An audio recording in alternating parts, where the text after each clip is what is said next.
Ministério do Turismo, Secretaria Especial de Cultura, Secretaria de Estado de Cultura e Fundação Marco Polo apresentam a oficina Composição, da ideia ao streaming. Projeto realizado através do edital Criação e Formação Diversidade das Culturas, realizado com recursos da Lei Aldir Blanc, número 14.017/20.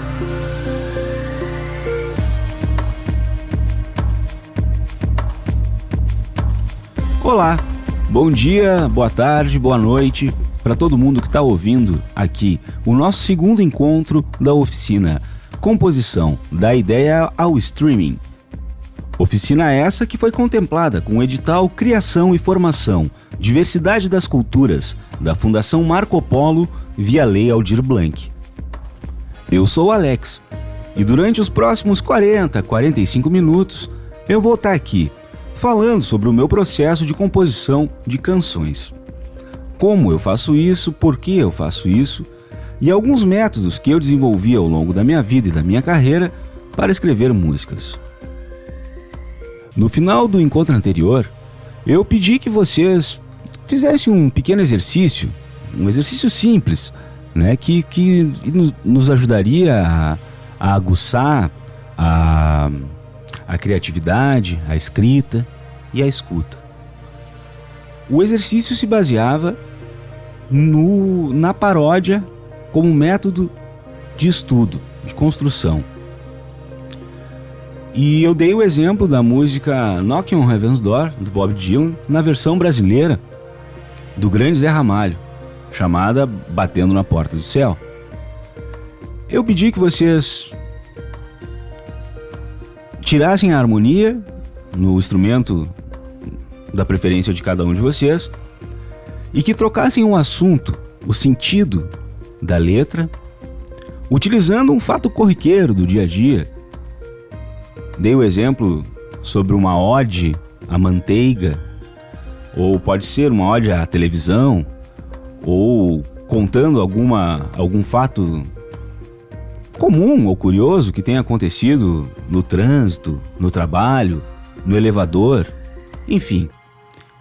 Que utilizassem a música, o formato melódico, e substituíssem a letra, dando um novo sentido a ela.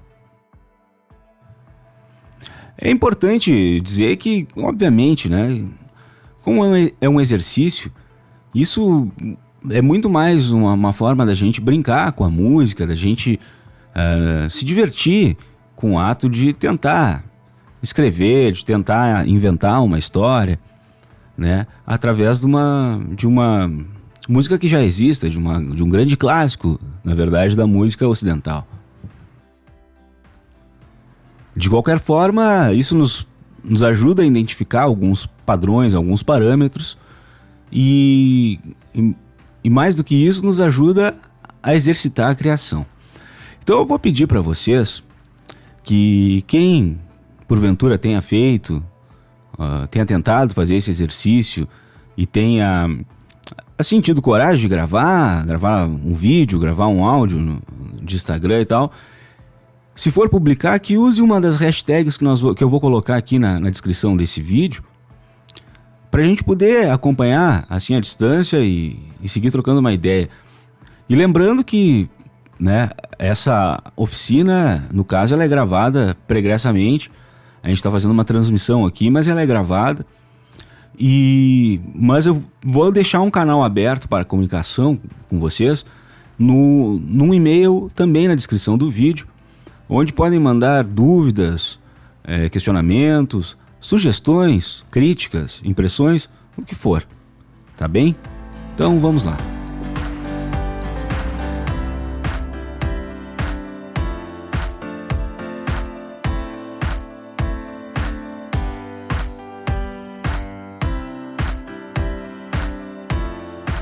Bom, seguindo aqui agora então o nosso papo, né? A gente vai conversar um pouco sobre como escrever a letra, como fazer a letra, né?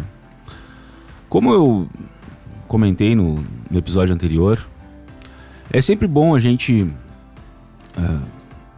trabalhar a questão da ideia né? Trabalhar o motivo e refletir sobre o que quer se falar, sobre o assunto. A partir disso, é interessante, assim, exercitar possibilidades de melodias, possibilidades de versos, né? E experimentando, tentativa e erro. Eu particularmente, ultimamente, na verdade, tenho me interessado muito pelo formato mais standard, assim, de composição. De escrever músicas com uma estrofe, eventualmente com um pré-refrão, uma preparação para o refrão, e eclodindo no refrão, né? No ápice. Mas isso é uma questão muito de escolha, é muito particular isso, porque cada pessoa, cada indivíduo vai ter sua forma de escrever. Existem músicas sem refrões, eu tenho uma série de músicas sem refrões que são muito, tipo, que eu gosto muito, entendeu? Porque eu acho que, enfim, cada canção vai dizer para que caminho que quer seguir. Mas é sempre bom estar atento às referências, estar atento de onde essa coisa está partindo e aonde se quer chegar com isso tudo. Hoje em dia, a gente tem, assim, uma avalanche de produção, né? Vindo pela internet, pelos streamings e tal, pelas plataformas. E eu particularmente acho que a música brasileira, ela nunca foi tão diversa e tão rica assim na sua produção, né? Justamente porque o acesso às tecnologias de gravação, o próprio acesso ao ensino da música, ou o acesso às tecnologias de reprodução e de consumo da música, nunca foram tão grandes quanto hoje, né? Então é muito comum, assim, que muita gente escute música muitas e muitas horas por dia, em praticamente todos os ambientes em que essa pessoa transite ou viva. Então, o contato com a música está muito maior, mas não necessariamente esse contato com a música faz com que a gente tenha uma escuta atenta à música. Claro que sempre ajuda, né?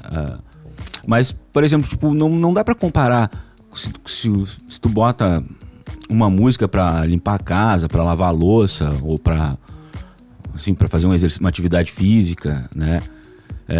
Tipo, não dá para comparar o nível de atenção, o nível de escuta, a intensidade da escuta que tu tem desenvolvendo qualquer outra atividade, do que se tu te preparar, se tu fizer um pequeno ritual, assim, para escutar a música, da mesma forma que se senta para ler um livro, ou da mesma forma que se senta para ver um filme, né? Ou, enfim, que se vá numa peça de teatro. Então, por mais que esse tipo de escuta não seja o melhor para a compreensão total do que é uma obra musical, mas ajuda a gente absorver aquela linguagem, a gente absorver aquela escola, aquela estética do determinado artista que a gente está ouvindo, né? Então, eu vou falar muito, assim, da questão da escuta, porque eu acho que ela é uma das principais ferramentas, assim, e um dos principais exercícios para quem quer escrever música, né? Quem quer fazer alguma coisa, tipo, de natureza artística, de natureza criativa, eu penso que é muito bom, assim, é muito importante que essa pessoa também consuma coisas, assim, né? E, claro, a música, a canção, no caso, o sujeito que se decide em ir escrever ou tentar escrever uma canção e tal, obviamente ele já é uma pessoa que tem algum apreço pela linguagem, então quanto a isso eu acho que a gente fica mais tranquilo, né? Então, como diz o Alceu Valença, né? É muito importante que a gente sempre esteja atento aos sinais. Porque a gente, em qualquer coisa, em qualquer momento do nosso dia a dia, do nosso cotidiano, pode aparecer alguma frase interessante, alguma palavra legal, né? Alguma ideia de melodia pode brotar do nada, porque essas coisas também acontecem. Mas aí, agora a gente vai partir pro começo da escrita de uma música, tá? Lembrando que a gente já, de alguma forma, já trabalhou a ideia, já trabalhou o porquê de se fazer, de se escrever essa música que tu vai querer fazer. E em alguma referência tu já vai ter pensado, né? Tu já vai ter construído isso dentro de ti. Às vezes a parte mais difícil para se começar uma canção é justamente o primeiro verso. Muitas vezes até a primeira palavra.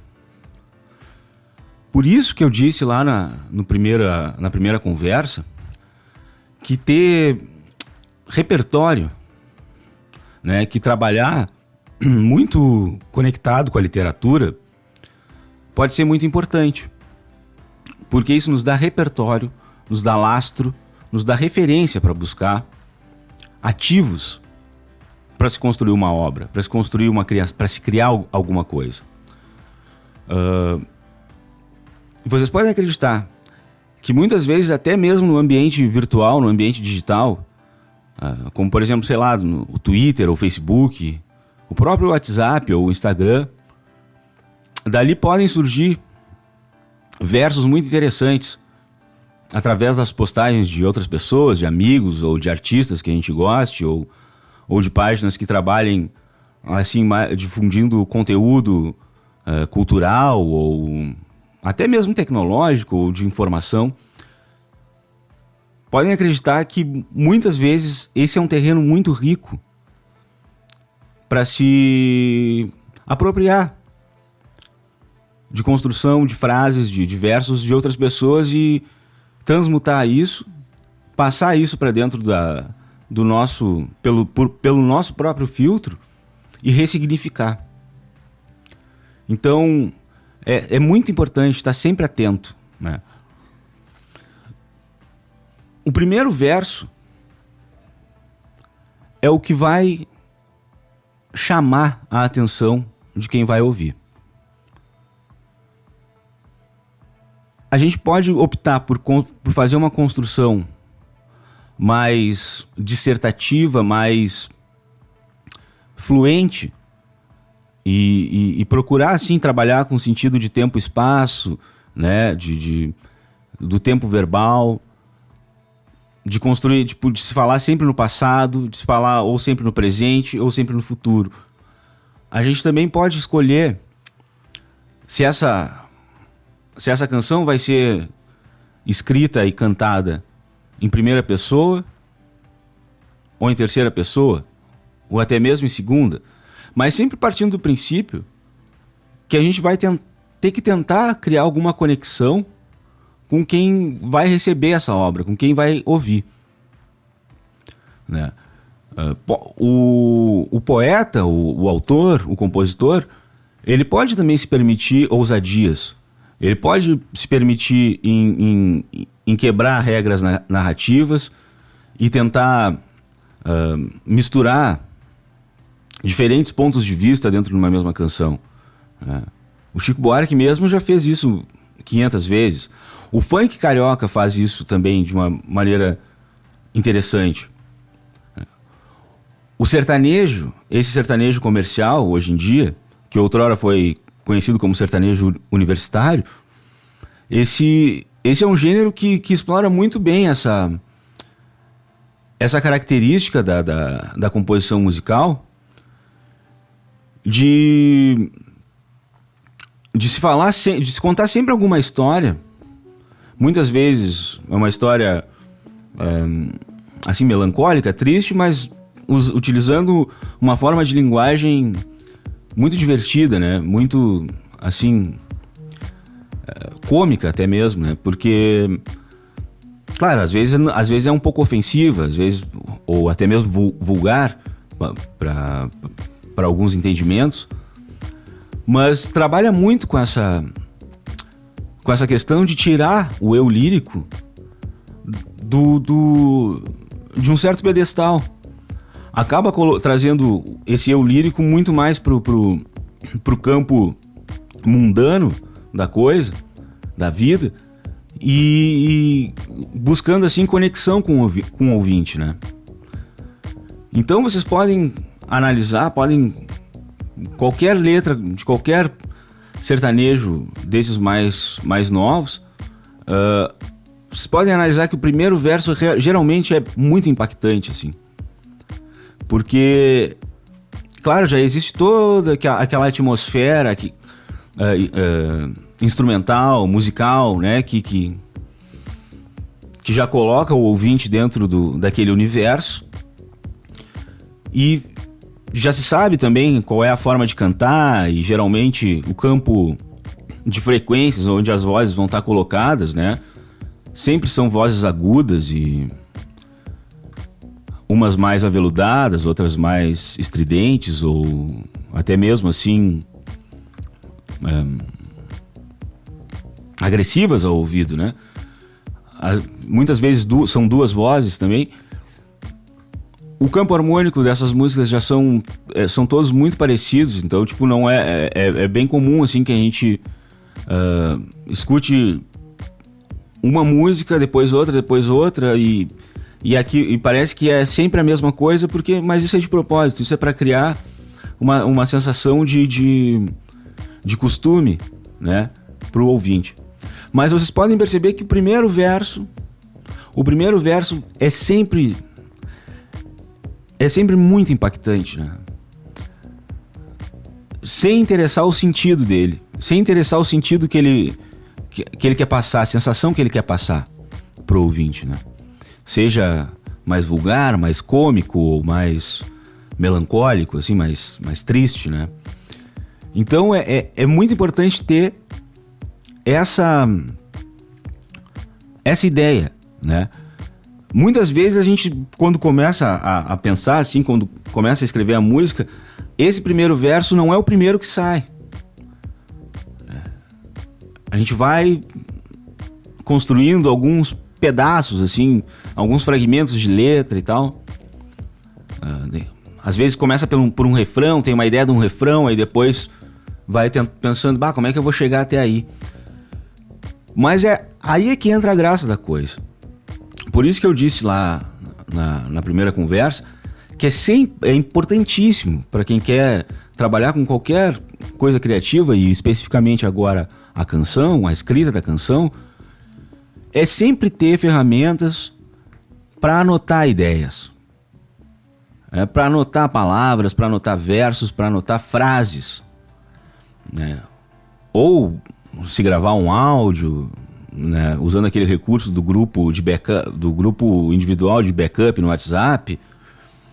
Mas é sempre bom assim ter essas ferramentas que mais para frente nos ajudam a preencher espaços em trabalhos que a gente pode encontrar alguma certa dificuldade, né?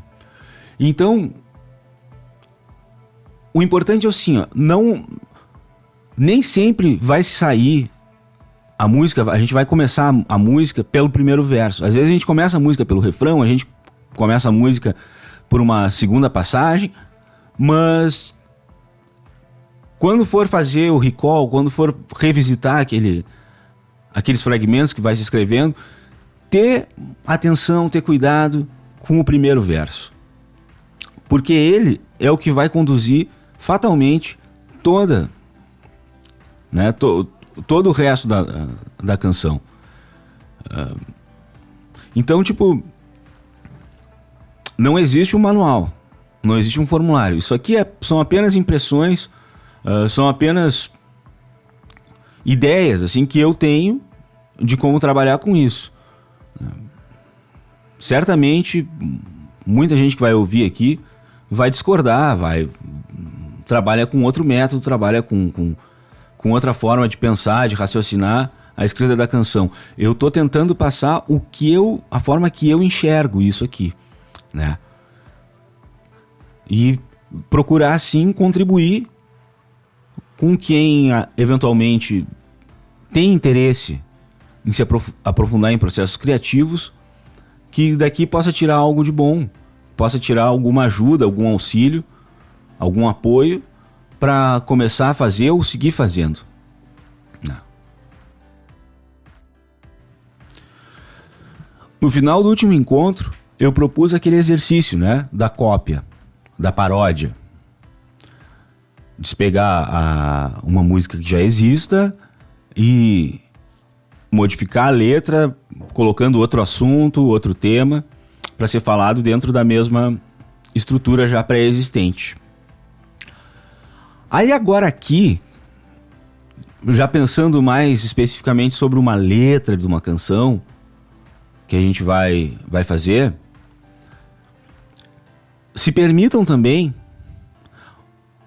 a utilizar esse recurso da referência ou da citação, ou até mesmo quem quiser colocar como cópia, eu não vejo problema nenhum. O Raul Seixas tem uma passagem da vida dele muito interessante, que o Raul ficou... É uma característica da obra do Raul, a apropriação que ele fez a vida toda de músicas internacionais, às vezes sucessos, às vezes algumas músicas mais alternativas, que ele fez e passou para o português, né? E quando era confrontado com isso, assim, perguntado assim, tipo, mas tu não acha que tu tá copiando os caras? Ele dizia, cara, eu não vejo problema nenhum, esses caras estão aqui a vida toda, desde o começo da história, nos explorando e roubando nossas coisas, vamos pegar um pouquinho deles também. Então eu acho que eu acho genial essa passagem, eu acho sensacional. E isso não é aplicado exclusivamente aos gringos, né? Isso a gente pode usar dentro do espectro artístico brasileiro também, porque na verdade a originalidade, às vezes, ela tá justamente nessa apropriação do trabalho de outra pessoa, mas não uma apropriação canalha, uma apropriação vil, né? Uma apropriação desonesta. Às vezes é interessante utilizar isso até como uma forma de homenagear alguém que a gente goste, né? Fazer referência a algum trabalho que é muito importante na nossa construção. E tá tudo certo. Então pode crer que às vezes, assim, tipo, tu tá com um trabalho, tipo, tu tá com uma música muito bem encaminhada, que tu tá achando legal, mas às vezes falta um verso. E aí tu lembra de uma sacada ali do Caetano, tu lembra uma sacada do Gil, ou de quem quer que seja. E aí tu encaixa aquilo ali e fica bom. E tá tudo certo. Porque tu tá ressignificando. Tu tá usando a tua voz para dizer alguma coisa que já foi dita, mas a partir da tua voz, a partir da tua construção, essa coisa adquire um novo sentido. Um sentido totalmente novo. E não tem problema nenhum nisso.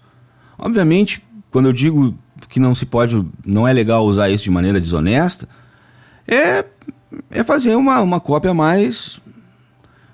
cópia mesmo, assim, né? Mas utilizar isso como forma de referência, como forma de indicação, ou até mesmo como forma de deboche, pode ser muito interessante. O Falcão, o cearense Falcão, ele fazia isso muito com o Belchior, né? Existe um quê de deboche ali naquele trabalho, em algumas canções dele. E eu acho sensacional, porque a graça da música, ou do trabalho artístico, é justamente essa liberdade.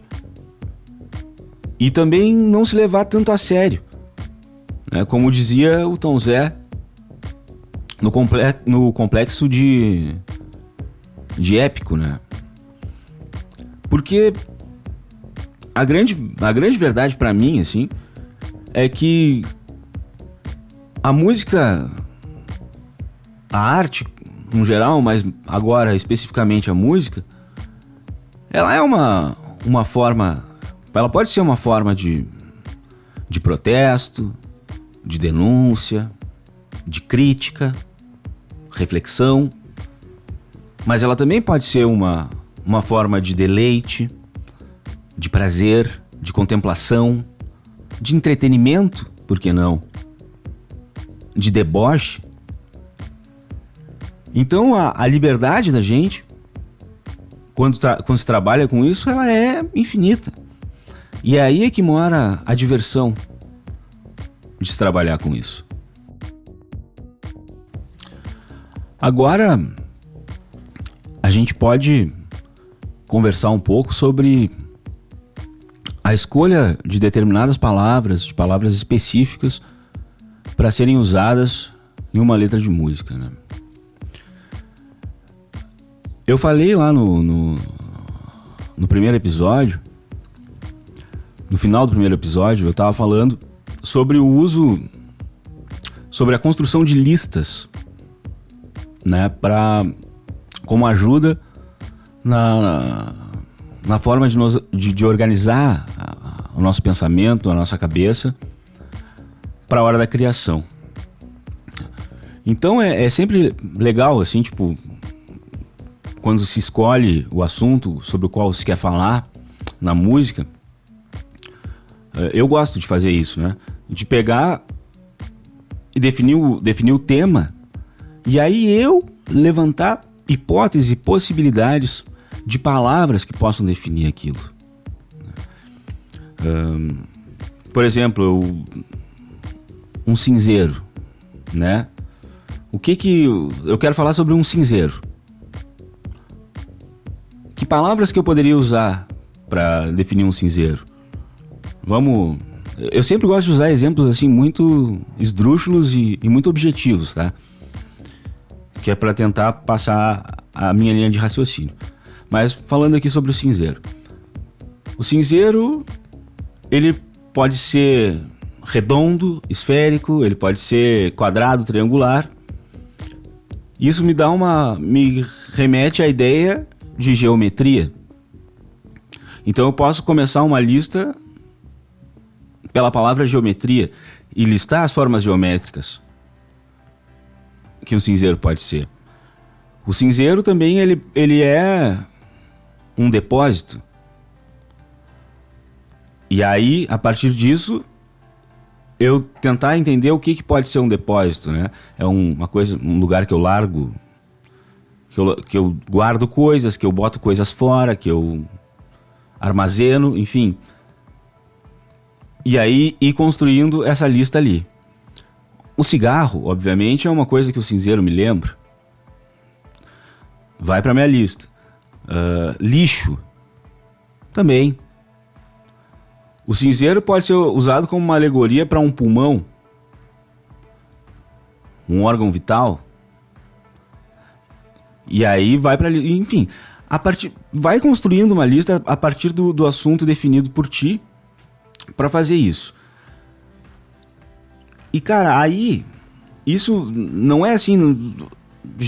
Geralmente não é em 5 minutos que tu vai construir essa lista, entendeu? Te permite o tempo. Te permite o tempo para as coisas. Começa... Faz uma listagem rápida, assim como num brainstorm. Escreve bastante coisa e deixa aquilo ali. Vai fazer outra coisa, vai fazer outra parada, mas certamente aquele pensamento vai ficar na tua cabeça. Volta, escreve mais alguma coisa. Sai para caminhar, vai cozinhar, vai no supermercado, vai fazer qualquer outra atividade do teu cotidiano. E as imagens vão se formando na tua cabeça. E através das imagens a gente vai listando, e assim, depois de uns 2, 3 dias praticando esse exercício, tu vai encher 1, 2 folhas de um caderno. E aí ali tu já tem um material riquíssimo, uma fonte de palavras para tu usar na tua obra, riquíssimas. Claro, eu usei o exemplo do cinzeiro. É um exemplo tosco, mas eu acho que é um exemplo que eu consigo materializar dentro do que eu quero dizer, né? A gente pode estar querendo falar sobre coisas mais subjetivas, né? Sobre sentimentos, sobre impressões, mas pode ter certeza que isso também pode ser definido e elencado por palavras. Palavras que remetam àquela sensação, àquele sentido que tu tá buscando. Então usar as listas é sempre muito bom para isso. Se tu chegou até aqui, pode ser que tu esteja te perguntando ou resmungando aí, dizendo, pô, mas o cara tá falando só sobre letra, com conceitos não tão concretos assim, sobre como fazer uma letra e tal. Mas como eu te disse lá no começo da nossa conversa, eu tô aqui procurando levantar questões e tentar passar uma forma de raciocínio, uma forma de organizar o raciocínio para se escrever músicas, né? Eu não vejo assim como fazer isso de outra forma. Eu não conseguiria fazer um cursinho com diagramas e tal, explicando métodos, porque eu acho que aí já fica uma coisa muito maniqueísta, né? Então, muito mecânica, assim, muito automática. Então, eu sou mais adepto da liberdade, do método criativo livre, assim. Os parâmetros, claro, cada indivíduo vai definir os seus parâmetros, e eu tô aqui para tentar compartilhar um pouco do meu conhecimento sobre isso. E sim, eu falei muito sobre as letras, e eu não falei nada sobre harmonia, sobre a questão mais teórica da música. Porque como eu falei lá no primeira conversa nossa, eu acho que quem se interessa pelo ato criativo de escrever canções e tal, algum conhecimento pregresso sobre música, assim, o básico que seja, saber fazer um acorde, que seja, a pessoa mais ou menos já é uma pessoa iniciada, né? Porque as coisas são indissociáveis. Um letrista, a gente pega, por exemplo, um Aldir Blanc da vida, gênio, Aldir Blanc, o grande, para mim um dos maiores poetas brasileiros. Ele não era um músico de profissão, né? Ele era um poeta, um escritor. Mas o Aldir tocava alguma coisinha, balbuciava um violão e tal. Mas ele se juntava de um grande músico, de um grande violonista, que é o João Bosco, que outrora também o Tom Jobim, né? Mas parceria mais famosa, o João Bosco. E o João fazia toda a cama para eles, conversavam bastante sobre isso também. Porque o ato de escrever a canção em si, ela é uma contação de história, né? Às vezes pode ser um pouco mais ousado esteticamente, às vezes pode ser uma coisa mais clássica, mais padrão, mais standard e tal. E isso vai muito do gosto, da experiência, do que o cara quer fazer com aquilo. Por isso também, que lá no final do nosso primeiro encontro, eu fiz aquela sugestão de exercício, onde a gente pudesse usar a paródia como forma de criação. Agora aqui, a gente já está se encaminhando para o final desse segundo encontro. E a gente falou aqui sobre as listas, né? Sobre um certo método de se tentar construir uma letra, a importância do primeiro verso da música, a importância de ter repertório, léxico, vocabulário, né? A importância de se ter referências para a construção de um trabalho. E agora, eu quero deixar uma segunda sugestão como uma continuação daquele nosso primeiro exercício. A gente vai partir do mesmo princípio de pegar uma obra existente, só que ao invés de fazer uma paródia daquela obra, a gente vai tentar pegar a letra, pegar a harmonia, na verdade, de uma música que já exista. Pode ser uma harmonia bem simples, como a música citada anteriormente. Isso vai da habilidade individual de cada um, obviamente. E pegar aquela harmonia, estudar aquela melodia, cantar, solfejar aquela melodia e tentar utilizar a letra de outra canção em cima daquela melodia. É um pouco mais complicado, a chance de dar errado é muito grande, mas é possível de fazer. Isso nos ajuda, isso vai ajudar cada um de vocês a ampliar a percepção sobre a forma de utilizar palavras encaixadas em melodias já existentes. Se permitam também modificar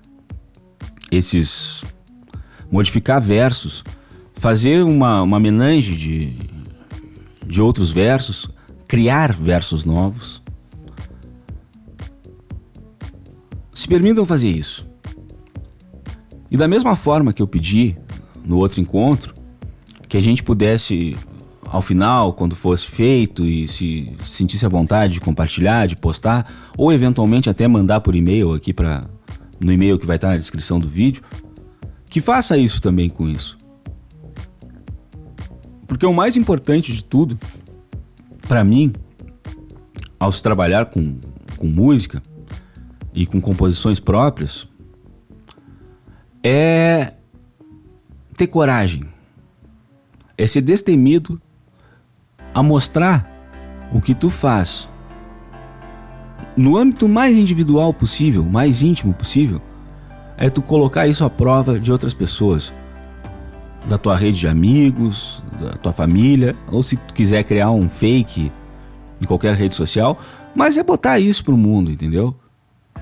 A gente nunca sabe quem é que vai estar ouvindo do outro lado. A gente pode tentar se certificar, de tentar comunicar com um grupo específico, mas a gente nunca sabe como é que isso vai reverberar no universo.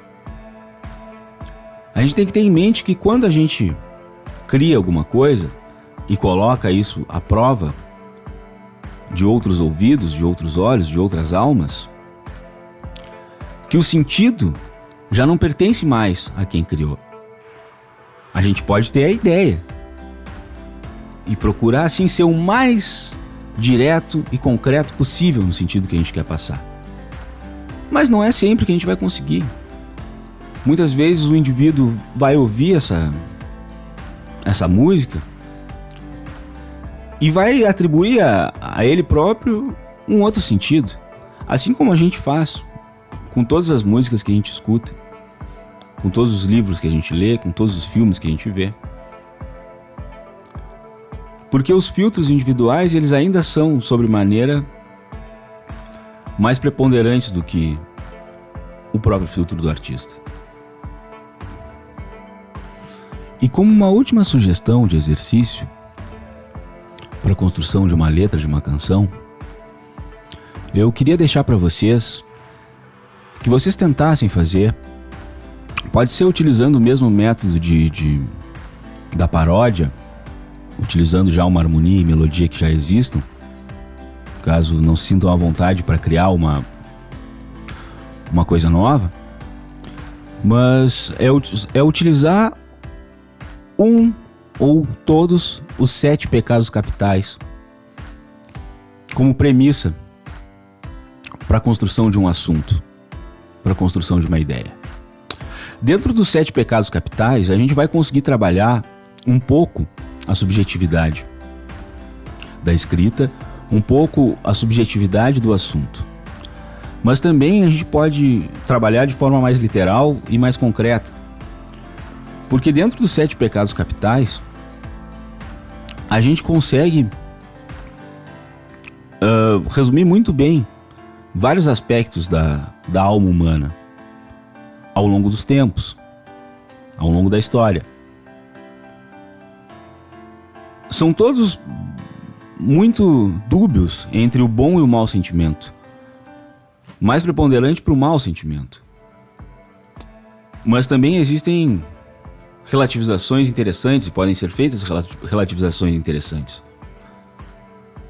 Eu gosto bastante de trabalhar com a ideia dos 7 pecados capitais como premissa para a construção de alguma narrativa. Então eu deixo essa última sugestão aqui nesse encontro, e lembrando que esse segundo episódio ele foi gravado e está sendo transmitido ao vivo agora. A gente tem um canal aberto para contato via e-mail que está no corpo, na descrição do vídeo aqui. E também esses episódios vão ficar salvos por um tempo indeterminado. Pode ser para sempre, pode ser que lá pelas tantas eu me canse e resolva apagar. Então, quem quiser salvar isso, quem quiser guardar isso de alguma forma, pode falar conosco aqui que a gente encaminha o áudio separado também. E além do YouTube, a gente vai estar presente em algumas plataformas de streaming aí, provavelmente todas, no formato de podcast. Então tá, até a próxima. Espero que vocês tenham gostado aí, tanto quanto eu gostei. Às vezes parece um pouco difícil, um pouco complicado, mas tenham em mente que trabalhar com criação artística, com criação intelectual, é uma forma de se libertar o espírito da gente. É uma forma da gente conseguir deixar a nossa imaginação, a nossa criatividade agir livremente. E é isso que eu estou tentando compartilhar com vocês aqui, através dessa forma de conversa, de troca de conhecimento, e com esses pequenos exercícios que eu acho que podem ajudar vocês a organizar o raciocínio na hora de criar. Muito obrigado e até a próxima.